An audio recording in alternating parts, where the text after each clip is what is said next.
কি বলেছে ওমা খালাকতুল জিন্না ওয়াল ইনসা ইল্লা লিয়াবুদুন হে বান্দা আমি তোমাদেরকে বানিয়েছি আমার ইবাদত করো আমার হুকুমকে মানো আমার ইবাদত নামাজকে আদায় করো আল্লাহর সবথেকে বড় হুকুম বড় ইবাদত কি জোরে বলো নামাজ নামাজের থেকে আর কোন বড় ইবাদত কিছু হতে পারে আজকে মুসলমান নামাজ পড়ে না কি মনে হয় আপনাদের কথা বলো আজকে আমাদের দেশে আমি প্রায় জায়গাতে কথাটা বলি 98% মুসলমান নামাজ পড়ে কত পার্সেন্ট পড়ে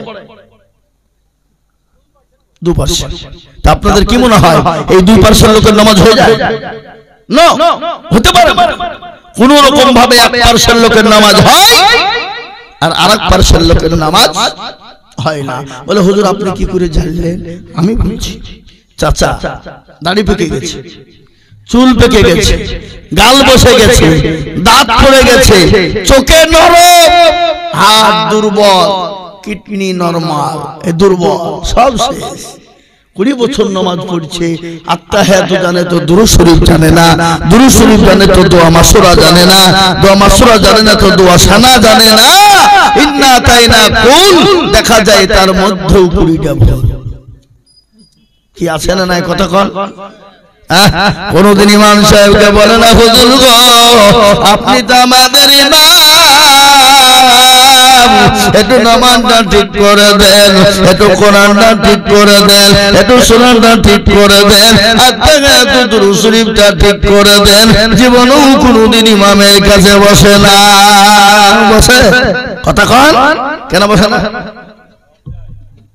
কারণ আছে কারণ যদি বাইচাল মৌলবি ভুল ধরিয়ে ফেলে তাহলে মৌলবির কাছে আর মাতাব্বরি মুড়লে চলবে না মাথা নত আর আমাদের দেশের মৌলবিরা ইমাম সাহেবরা আপনাদের এখানে ইমাম সাহেব কেউ নাই নাকি আছে আচ্ছা ইমাম সাহেবরা ইয়ারাও কিন্তু বাপ পরের বাড়ি সরপোষ তোলা ভাত তুলছার এ বেলায় ডিম ও বেলায় ডিম সে বেলায় ডিম 3 বেলায় ডিম কি দেয় ডিম দেয় না জোরে বলো আজকাল কিছু লোক আছে মৌলবীদেরকে গাইল দেয় আবার বাড়িতে গেলে মুরগি জবাই করে খাওয়া কি বুঝেন আপনারা বলো দেয় না দেয় আছে বললে হবে না ওটা ওপর গাইল দেয় কিন্তু অন্তরে কিন্তু মৌলবীকে ভালোবাসতে হয় কি বুঝেন আপনারা বলো তো ইমাম সাহেবরা এরাও কিন্তু কোনদিন কোন মুসল্লিকে বলল না চাচা আসেন আমারটা ঠিক করে দিন কোরআনটা ঠিক করে দিন সূরা গালা ঠিক করে দিন জীবনও বলে না বলে কেন বলে না কারণ আছে এমনি লাই বাবা যে কোনো কারণ আছে না নাই আল্লাহ আমাদেরকে কি এমনি বানিয়ে ফেলেছে কি কথা বলে এমনি খেলতে বানিয়ে ফেলেছে কারণ আছে না নাই তো যে কোনো জিনিসের একটা পিছনে কারণ আছে কারণটা কি ইমাম সাহেব যদি তোর ভাগ্য ভালো ওযু করে নামাজ পড়ায় বেশি কায়দা করলে বিনা ওযুতে নামাজ চালিয়ে দিব সালাতুল নামাজ হইলি বাকি না হইলি বাকি কি কথা কন না কেন ইমামের বেতন 5000 এই দিনাজপুর দক্ষিণ দিনাজপুর উত্তর দিনাজপুরে বাবা মমতা খালা দেয় দেয় সেদিকে হয়ে যায় 1 পয়সাও দেয় ওই ইমামের পিছনে নামাজ হবে মসজিদ করছে 2 তলা 3 তলা মার্বেল টাইলস এসি আর মসজিদের ইমামের ঘর হতে পায়খানা চেম্বারের উপর এরা বেহায়া নির্লজ্জ লাই কমিটি কতক্ষণ না কেন মার্বেল টাইলস দিয়ে বাড়ি মসজিদ করছে কে তো মসজিদ করতে বলছে মার্বেল দিয়ে মাটির ঘরে মসজিদ নামাজ হবে না কতক্ষণ না কেন হবে না এটা কি কিয়ামতের আলামত নয় কথা বলেন মার্বেল দিয়ে মসজিদটা সুন্দর না করলে চকচকে না করলে কি করে হবে কিন্তু ইমামের ঘর হচ্ছে সিঁড়ির তলাতে এরকম করে মাথা করে উঠতে হবে এরকম করে উঠতে হবে উঠে একটু লম্বা যদি ইমাম হয়ে যায় ও প্রত্যেকদিন দিনে 3 বার করে মাথায় ঠুকুর খাবে কি বুঝেন আপনারা বলুন আছে এলাকাতে আজকে বলুন ইমাম সাহেবের 5000 টাকা বেতন ও তো বিনা ওযুতে নামাজ চালাবে ওযু করবে না এ বেল্লাঙ্গা এলাকা আমি আগে নামাজ পড়াতাম বিনা তারাবিতে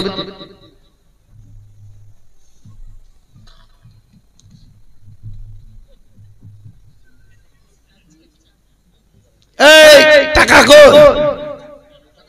আমার হাতে দিতে হবে আমি দেখব তার আগে না দোয়া হবে না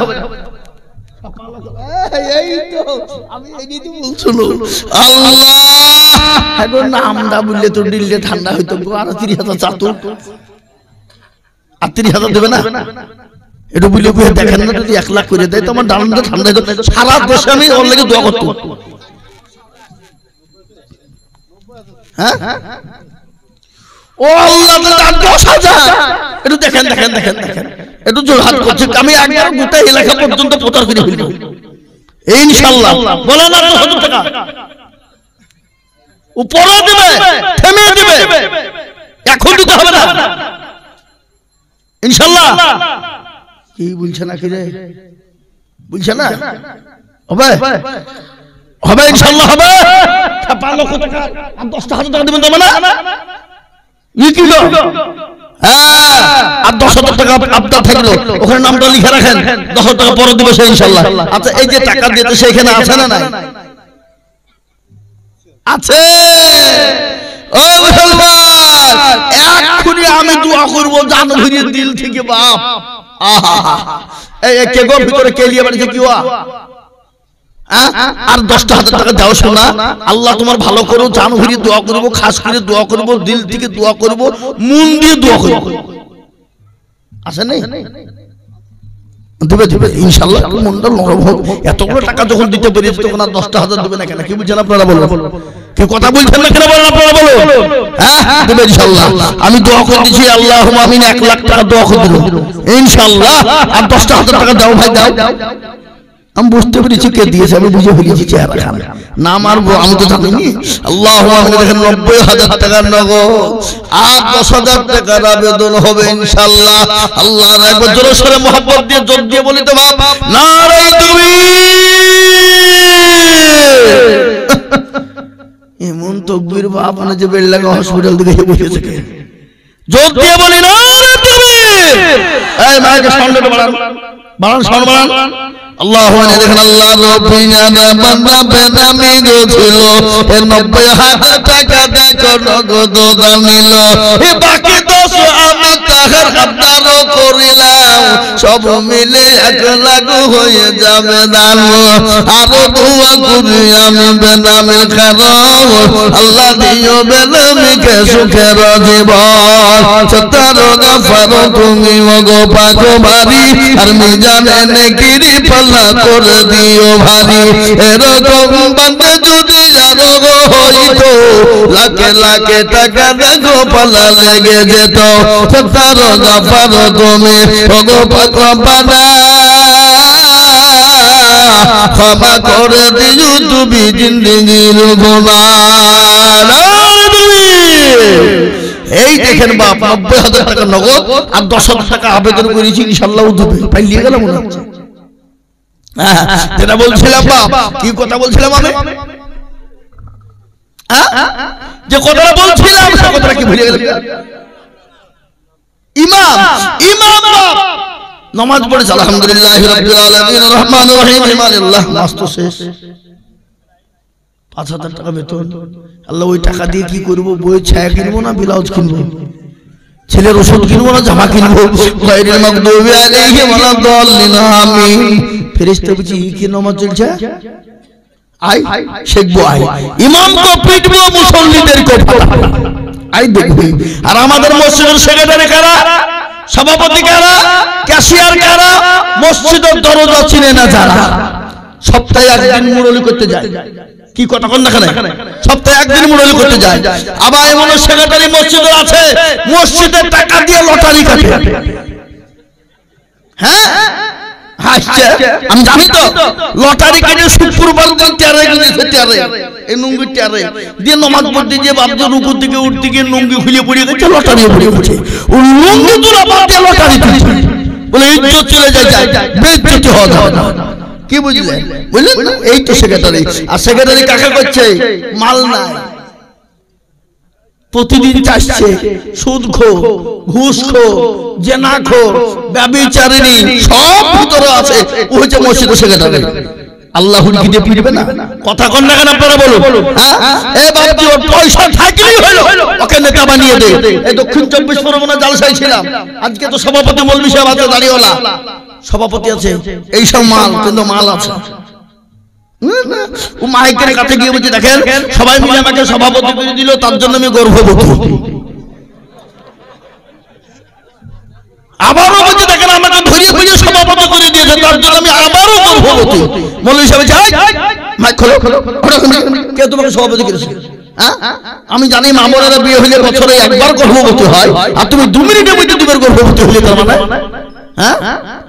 জায়গা পাও না? এ মুসলমান, এরকম লোক আছে না নাই? গত রমজান মাস গেল, তারাবির নামাজ চলছে, তারাবি, আবার রমজান আসছে, আমার পাশেই একজন নামাজ পড়ছে, নামাজ চলছে, 1 রাকাত হয়ে যায়, কারেন্ট চলে গেছে বাপ, আর নামাজের সময় যা শালা কারেন্টটা চলে গেল, নামাজ চলছে। আমি বলছি ভাই নামাজ শেষ করে দিয়ে যাবে, নামাজ হবে তো ভাই, কারেন্ট যাওয়ার সময় পাইল না, নামাজের টাইমে পাইল, হ্যাঁ তাই মুখ দিয়ে ফুসকে বাইরে গেছে, কি করবো আমি? নামাজ হবে? নামাজ হবে? কাকে বলবেন আপনি? এই নামাজ আমরা শিখতে চাই না, শেখার চেষ্টা করি না। আর একটু বলে নি আপনাদেরকে, শুনে নেন ভালো করে, আমি আপনাদেরকে নিষেধ করবো না, আপনি আপনার ছেলেকে মাস্টার বানান, ডাক্তার বানান, ইঞ্জিনিয়ারিং বানান, বিএড করান, এমবিএ করান, বাধা নাই, বাধা নাই, কিন্তু আপনার সন্তানকে এতটুকু কোরআনের শিক্ষা দেন যাতে আপনার সন্তানটা কোরআনটা পড়তে পারে। কি কথা বলেন নাকি? ঠিক না বলুন? আজকে রাষ্ট্র দিয়ে অনেক ইংলিশ ম্যান ইংলিশে দুটো কথা বলতে পারে, কি অহংকার! হারামখোর, আমেরিকা যে খোঁজ নিয়ে দেখ যারা পায়খানা পরিষ্কার করে তারা ইংলিশে কথা বলে, কি বুঝছেন বলেন? কি বলে না বলে না? তো তোর আবার তো অহংকার কিসের রে? তো তালবিলি মৌলবীদেরকে দেখলে হিয়ানত করে, ইংলিশ জানো, ইংলিশে কথা বলতে পারো? আচ্ছা এ বাবা, অনেকে হিয়ানত করে। আমি তাদেরকে বলছি মুসলমানের বাচ্চা, তুই কোরআন জানিস? কোরআন পড়তে পারবে? ইংলিশ শেখাকে যেখানে সহজ সহজ, এতটুকুন ছেলেদেরকে আপনারা দেখেছেন না মাদ্রাসায়? এই হুজুরের মাদ্রাসাতে আছে ছোট বাচ্চারা গোটা 30 পারা কোরআনকে সেনাতে ভরে নেয়। কি বুঝেন আপনারা বলেন? যে ছেলেটা গোটা 30 পারা কোরআনকে সেনাতে ভরে নিতে পারে, সেই ছেলেটা তার ইংলিশ শিখতে কি অসুবিধা আছে? কষ্ট আছে? ইংলিশ বলতে কষ্ট আছে? 30 পারা কোরআন একবার খুলে দেখো, পৃথিবীতে এমন কোন বৈজ্ঞানিক নাই, এমন কোন দার্শনিক নাই, এমন কোন ইঞ্জিনিয়ারিং নাই, এমন কোন মাস্টার ডাক্তার নাই, তার বাবার ক্ষমতা নাই। এই যে আমরা ক যে বইগুলো পড়ি, 13 পৃষ্ঠা, কি ক খ পড়াই না আমাদের স্কুলে? এখন মনে হয় পড়াই না, নাকি পড়াই না? এই ক খ পৃষ্ঠার বই 13 পৃষ্ঠা, কোন মাস্টারের বাপের দিন আছে 13 পৃষ্ঠা মুখস্থ শোনাতে পারবে? বলেন দেখেন আমাকে।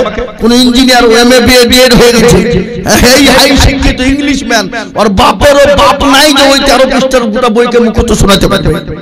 কিন্তু একজন তালবে ইলম এতটুকুন বাচ্চা 6 বছরে, এই দেখেন সেদিনকে আমি একটা জালসায় ছিলাম, 6 বছর বাচ্চার বয়স, 6 বছর পাক্কা 6 বছর। আমি তার বাপকে যাই 6 বছর না বেশি না হতো, পাকা 6 বছর। তো কি করে হইল? কি পেটে থেকে কি মায়ের পেটে কোরআন শিখে চলে না হুজুর? ছোট থেকে করে আমরা মা বাপ শিক্ষা দিয়েছিলাম, মায়ের কাছে সব। কি বুঝছেন আপনারা বলুন? মা যদি পরোজগারিনী, দিনদারিনী, ইমানদারিনী, কোরআনওয়ালা হয়ে যায়, তাহলে সেই মায়ের গর্ভে সন্তান সেই সন্তানই হবে। আর এখনকার মা বোনরা তো টিকটক নিয়ে পাগল। কি পেটে বাচ্চা আসতে দেরি, ও টিকটক করতে দেরি না। কি বুঝছেন আপনারা বলুন? তো ও ছেলে কি ওই আল্লাহর ওলি হবে, কোরআনওয়ালা হবে? ও তো টিকটকারই হবে। কি বুঝছেন আপনারা বলুন? হবে না? হবে না? আজকে আমি আপনাদেরকে বলি, 6 বছরের বাচ্চাটা কোরআনের হাফেজ হয়ে গেল কদিনে? 110 দিন। 1 বছর লাগেনি। নুরানি কায়দা থেকে নিয়ে 30 পারা কোরআনকে মুকাম্মাল করে এক জায়গাতে একসাথে বসে বৈঠক শুনিয়েছে মুর্শিদাবাদে। আমি জায়গাটার নাম করব, আপনাদেরকে শোনাচ্ছি।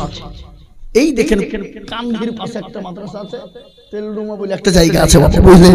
ছোট্ট একবারে 6 বছর বয়স, গোটা 30 পারা কোরআনকে মুখস্থ করে এক বৈঠকে শুনিয়েছে। বলুন আলহামদুলিল্লাহ বলুন। হে মুসলমান, আজকে আমি আপনাদেরকে বলতে চাই, এটা আমার বলার উদ্দেশ্য নয়, আজকে মুসলমানরা কোরআনের মান দিতে জানে না। আজকে কোরআনকে রিসার্চ করতে গিয়ে 2024 চলে গেল। ওই 2024-এ ওই অস্ট্রেলিয়ার মাটিতে খ্রিস্টানদের সবথেকে বড় পাদ্রী যিনি ছিলেন, যার নাম হলো ডেভিড গোল্ড। কি নাম বললাম? David gold. সেই ডেভিড গোল কোরআনকে রিসার্চ করতে গিয়ে সেই থেকে নিয়ে 2024-এ 10,000 মুরিদকে সঙ্গে করে নিয়ে এই কোরআনকে সামনে রেখে কলমা পড়ে মুসলমান হয়ে গেল। বলবো আলহামদুলিল্লাহ। আজকে আমি আপনাদেরকে বলতে চাই